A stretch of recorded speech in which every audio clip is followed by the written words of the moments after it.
रात का सन्नाटा गहरा था। हवाओं में अजीब सी बेचैनी तैर रही थी। राजमहल जैसे आर्या मेंशन की दीवारें भी जैसे किसी राज को छुपाए बैठी थीं। अनु अपने कमरे में बैठी थी, आंखों में हजार सवाल, दिल में एक अजीब सा डर।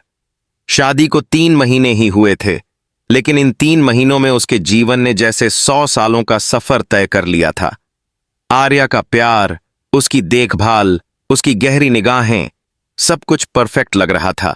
लेकिन अनु के भीतर कहीं एक आवाज लगातार गूंजती थी, कुछ तो छुपा रहा है आर्या। शुरुआत में उसने इसे अपने मन का वहम समझा। हर लड़की को नए घर में समय लगता है, यही सोचकर अनु ने खुद को संभाल लिया। लेकिन जब से उसे वो पुरानी डायरी मिली थी, वो डायरी जिस पर लिखा था रजनंदिनी, तब से उसकी नींदें उड़ गई थीं।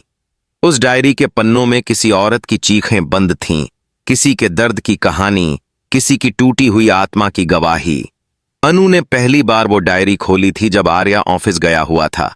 डायरी के पहले पन्ने पर लिखा था, अगर यह डायरी किसी के हाथ लगे तो समझ लेना मैं अब जिंदा नहीं रहूंगी, लेकिन मेरी मौत हादसा नहीं, हत्या होगी, और मेरे कातिल का नाम है आर्या सिंह चौहान। अनु के हाथ कांप गए, उसकी सांसें रुक गईं। उसने बार बार पढ़ा, क्या यह वही आर्या है जो अब उसका पति है? वही आर्या जो हर सुबह उसके लिए कॉफी बनाता है, जो उसकी हंसी को देख मुस्कुरा देता है? वो सोच में डूब गई। डायरी को उसने छुपा दिया, लेकिन दिल में डर का बीज बो गया था। अगले कुछ दिनों में उसने आर्या के हर हाव भाव पर ध्यान देना शुरू किया।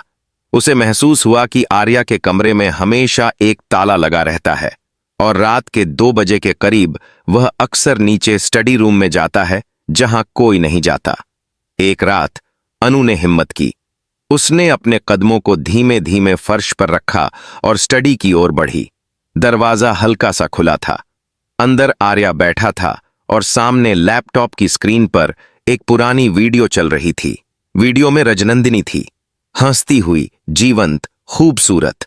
लेकिन अगले ही पल वीडियो में एक चीख सुनाई दी, आर्या प्लीज नो। और फिर सब कुछ ब्लैक हो गया। अनु की आंखों के आगे अंधेरा छा गया। उसने अपने मुंह पर हाथ रख लिया ताकि कोई आवाज न निकले। वो पलटकर वापस अपने कमरे की ओर भागी और बिस्तर पर गिरते ही रो पड़ी। अब शक नहीं बचा था, यह वही सच था जिससे वो भागती रही। अगले दिन सुबह आर्या ने सामान्य अंदाज में उससे पूछा, क्या हुआ अनु, नींद नहीं आई क्या? अनु ने मुस्कुराने की कोशिश की, नहीं, बस थोड़ा सिर दर्द था। आर्या मुस्कुराया और बोला, तुम्हें कुछ नहीं होना चाहिए, तुम मेरी जिंदगी हो। अनु ने सोचा, क्या यही वो आदमी है जिसने किसी की जिंदगी छीन ली? दिन बीतते गए। अनु ने तय किया कि उसे सच्चाई जाननी ही होगी। उसने रजनंदिनी के पुराने कमरे में जाने का निर्णय लिया, वो कमरा जो अब बंद था। नौकरानी सविता ने कहा, मेम साहब, उस कमरे में मत जाइए, वहां बुरा साया है। अनु ने कहा, अगर साया है तो किसी ने उसे छोड़ा होगा और मैं उसे मुक्त करूंगी। वो कमरे में दाखिल हुई। धूल, मकड़ी के जाले और टूटी तस्वीरें। दीवार पर अब भी रजनंदिनी की मुस्कुराती तस्वीर थी। नीचे फर्श पर खून के निशान जैसे कुछ दाग अब भी मौजूद थे। अचानक उसे दरवाजे की चरमराहट सुनाई दी। उसने पलटकर देखा, आर्या खड़ा था। तुम यहां क्या कर रही हो अनु? उसकी आवाज ठंडी थी। अनु ने घबराकर कहा, बस पुरानी यादें देख रही थीं। आर्या ने कहा, ये यादें देखने लायक नहीं हैं। वो चला गया, लेकिन अनु को महसूस हुआ कि अब वो अकेली नहीं है। किसी की आत्मा उस कमरे में मौजूद है जो उससे मदद मांग रही है। रात में उसे वही आवाज सुनाई दी, अनु, सच बाहर लाओ। अनु उठकर बैठी। कमरा अंधेरे में डूबा था।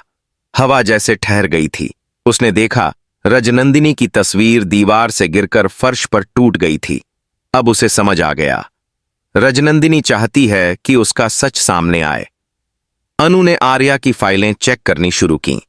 उसे एक पेन ड्राइव मिली। पेन ड्राइव में वही फुटेज थी, लेकिन इस बार आखिरी हिस्सा भी था।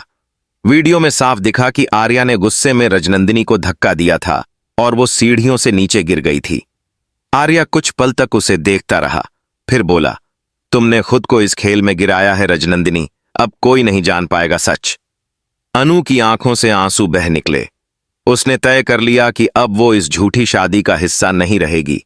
लेकिन तभी दरवाजे पर किसी के कदमों की आहट हुई। आर्या दरवाजे पर खड़ा था और उसके हाथ में वही पेन ड्राइव थी। क्या ढूंढ रही थी तुम अनु? उसने धीमी लेकिन डरावनी आवाज में कहा। अनु ने कांपते हुए कहा, सच। आर्या हंसा। सच?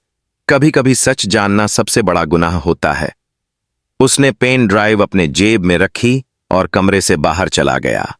लेकिन अब अनु डरने वाली नहीं थी। उसने राजनंदिनी की आत्मा से वादा किया, मैं तुम्हें इंसाफ दिलाऊंगी। आने वाले दिनों में आर्या और अनु के बीच की दूरी बढ़ने लगी। हर मुस्कान के पीछे अब एक झूठ था, हर नजर में एक छिपी हुई धमकी।